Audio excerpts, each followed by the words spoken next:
ಎದ್ದ ತಕ್ಷಣ ಏನು ಮಾಡಬೇಕಪ್ಪ? ಒತ್ತಡಗಳನ್ನು ನಿವಾರಣೆ ಮಾಡ್ಕೊಳ್ಳೋದಕ್ಕಾಗಿ ನಿದ್ದೆ ಮಾಡೋದು ಸ್ವಾಮಿ.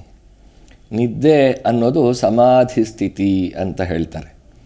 ಸಮಾಧಿ ಸ್ಥಿತಿಗೆ ಹೋಗಬೇಕಾದ್ರೆ ನಮ್ಮ ಮನಸ್ಸಿನಲ್ಲಿರುವಂತಹ ಎಲ್ಲ ನೆಗೆಟಿವಿಟಿ ಕೂಡ ದೂರ ಆಗಿದೆ ಅನ್ನೋ ಭಾವನೆಯಲ್ಲಿ ನಾವು ಹೋಗಬೇಕು. ಅದಕ್ಕೇನು ಮಾಡಬೇಕು? ಬೆಳಗ್ಗೆ ಎದ್ದ ತಕ್ಷಣ ಹಾಸಿಗೆಯಿಂದ ಏಳ್ತಿದ್ದ ಹಾಗೆ, ಇನ್ನು ಕಣ್ಬಿಡ್ತಿದ್ದ ಹಾಗೆ ಮೊಬೈಲ್ ನೋಡೋ ಅಭ್ಯಾಸ ಇಟ್ಕೊಂಡಿರ್ತೀವಿ.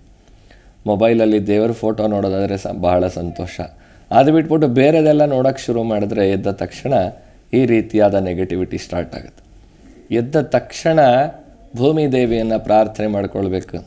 ನಾನು ನಿನ್ನನ್ನು ತುಳಿತಾ ಇದ್ದೀನಮ್ಮ, ಕಾಲುಗಳನ್ನು ನಿನ್ನ ಮೇಲೆ ಇಡ್ತಾ ಇದ್ದೀನಿ ಅಮ್ಮ, ನೀನು ವಿಷ್ಣು ಪತ್ನಿ, ನಾನು ನಿನ್ನನ್ನು ತುಳಿತಾ ಇದ್ದೀನಿ, ನನ್ನನ್ನು ಕ್ಷಮೆ ಮಾಡು ಅಂತ ಹೇಳಿ ಭೂಮಿ ದೇವಿಯನ್ನು ಪ್ರಾರ್ಥನೆ ಮಾಡಿಕೊಂಡು ಆನಂತರ ಹೇಳೋವಾಗ ನಮ್ಮ ಉಸಿರಾಟ ವಾಯುದೇವನನ್ನು ಪ್ರಾರ್ಥನೆ ಮಾಡ್ಕೊಳ್ಬೇಕಂತೆ.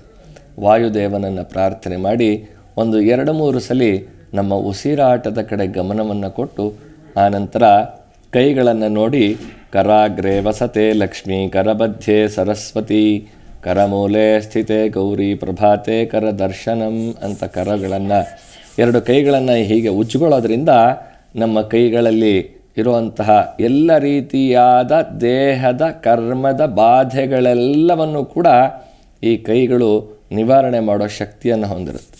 ಹೀಗೆ ಉಜ್ಜಿದ ತಕ್ಷಣ ಅಗ್ನಿಯ ಒಂದು ಸ್ಫುರಣೆ ಆಗುತ್ತೆ, ಬಿಸಿ ಆಗುತ್ತೆ. ಆ ಅಗ್ನಿಯ ಸ್ಪರ್ಶ ಆದಾಗ ಅಲ್ಲಿದ್ದಂತಹ ಕರ್ಮ ಬಾಧೆಗಳು ಸುಟ್ಟು ಹೋಗಿ ಆನಂತರ ನಮ್ಮ ಕಣ್ಣುಗಳ ಒಂದು ಸ್ಪರ್ಶವನ್ನು ಮಾಡಿದಾಗ ಅಗ್ನಿದೇವನ ಒಂದು ಆಶೀರ್ವಾದ ಕೃಪೆ ನಮಗೆ ಸಿಗುತ್ತೆ. 3 ಮಾತೆಯರ ಆಶೀರ್ವಾದ ಸಿಗುತ್ತೆ. ಅದು ಹೊಟ್ಟೆಯಲ್ಲಿರುವಂತಹ ಜಠರಾಗ್ನಿಯನ್ನು ಶುದ್ಧ ಮಾಡುತ್ತೆ. ಆನಂತರ ಗುರುಗಳನ್ನು, ಗಣಪತಿಯನ್ನು, ನವಗ್ರಹಗಳನ್ನು ಪ್ರಾರ್ಥನೆ ಮಾಡಿಕೊಂಡು ಗೋಮಾತೆಯನ್ನು ಪ್ರಾರ್ಥನೆ ಮಾಡಿಕೊಂಡು ಆನಂತರ ದಿನಚರಿಯನ್ನು ಪ್ರಾರಂಭ ಮಾಡಿದ್ರೆ ಆವಾಗ ಈ ಕೆಟ್ಟ ಮಾತುಗಳು ನಮ್ಮ ಬಾಯಲ್ಲಿ ಬರೋದಿಲ್ಲ. ಹೀಗೆ ಪ್ರಾರಂಭ ಮಾಡಿದ್ರೆ ಮನೆಯಲ್ಲಿ ನಾನು ಹೇಳಿಕೊಟ್ಟೆ, ಬೆಳಗ್ಗೆ ಎದ್ದು ಅಟ್ಲೀಸ್ಟ್ ಎಲ್ಲ ಮನೆ ಕಸ ಗುಡಿಸ್ಲಿಲ್ಲ ಅಂದರೂ ಕೂಡ ದೇವರ ಮನೆಯ ಮುಂಭಾಗ, ಬಾಗಿಲಿನ ಮುಂಭಾಗದಲ್ಲಿ ಕಸ ಗುಡಿಸ್ಕೊಳ್ಳಿ. ಮನೆ ಮುಂಭಾಗಲಲ್ಲಿ ಕಸ ಗುಡಿಸ್ಕೊಂಡು ಅರಿಶಿನ ಕುಂಕುಮ ಹಚ್ಚಿ ಮನೆಯಲ್ಲಿ ಸ್ನಾನವನ್ನು ಮಾಡಿ ಸೂರ್ಯೋದಯದ ಹೊತ್ತಿಗೆ ದೀಪವನ್ನು ಹಚ್ಚಿ ಅಂತ ನಾನು ಹೇಳಿಕೊಟ್ಟಿದ್ದೆ. ಈ ರೀತಿ ದೀಪವನ್ನು ಹಚ್ಚಿ ಪ್ರಾರ್ಥನೆ ಮಾಡ್ಕೊಳ್ಳಿ, ಏನಾಗುತ್ತೆ ಅನ್ನೋದನ್ನು ಹೇಳ್ತೀನಿ. ಇಲ್ಲಿ ಬೆಳಗ್ಗೆ ಈ ರೀತಿ ಶುಭವಾದ ಒಂದು ವಾತಾವರಣವನ್ನು ನಿರ್ಮಾಣ ಮಾಡಿಕೊಂಡು ಎಬ್ಬಿಸ್ಬೇಕಾದ್ರೆ ಎದ್ದೇಳಿ ಹೊತ್ತಾಯಿತು ಅಂತ ಹೆಂಡತಿ ಹೇಳೋದು, ಹಾಗೆ ಮಕ್ಕಳಿಗೆ ಕೂಡ ಎದ್ದು ಹೋಮ್ವರ್ಕ್ ಮಾಡ್ಕೊಳ್ಬೇಕಾಗತ್ತೆ, ಓದಬೇಕಾಗತ್ತೆ, ಎದ್ದೇಳಪ್ಪ ಅಂತ ಹೇಳೋವಂಥ ಒಂದು ಸೌಜನ್ಯತೆಯ ಮಾತುಗಳನ್ನು ಆಡೋದು ಮೊದಲು ಕಲಿಬೇಕು.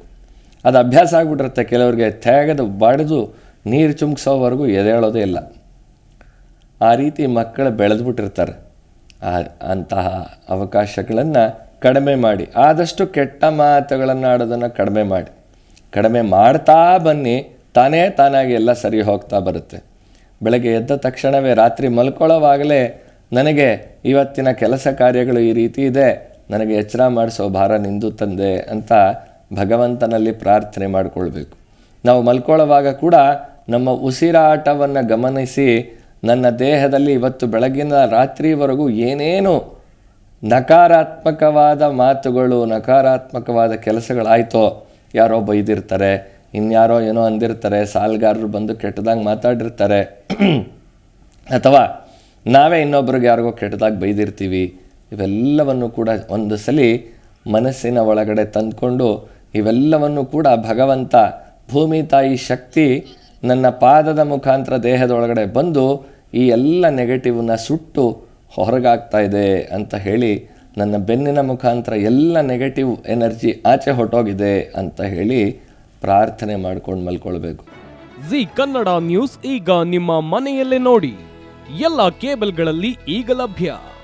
ಸನ್ direct 292, Jio TV 1334, U digital 162, city cable 51, GTPL 17, Abhishek cables 821, rock line telecommunication 51, Shri Basaveshwara number 60, Vinayaka digital number 53, in digital number 896ರಲ್ಲಿ. ನಿಮ್ಮಿಸ್ತದ ಜಿ ಕನ್ನಡ ನ್ಯೂಸ್ ನೋಡಿ ಆನಂದಿಸಿ.